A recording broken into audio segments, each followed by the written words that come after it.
Bizim tədqiqatlar təbii və quraqlıqla induksiya olunan yarpaq qocalmasında antioksidant sistemlərin, ultrastruktur dəyişikliklərin və bəzi genlərin ekspresiya analizi aparılmışdır.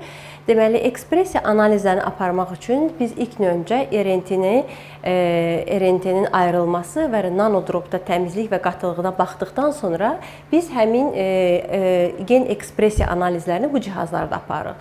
Onun üçün ilk növbədə demək istəyirəm ki, biz ekspresiya analizlərini aparmaq üçün biz ilk öncə RNT-dən və mix hazırlanır və o sonra RNT və mix hazırladıqdan sonra biz həmin alınan miksi MiQ-PCR cihazında biz onun analiz edirik. Və bunun üçün ilk öncə alınan bizim bu reaktivlərimizdir. Biraz öncə də qeyd etdim. RNT və miksimizdir. Və sonra biz bunu run düyməsini basaraq cihazı aktiv vəziyyətə gətiririk.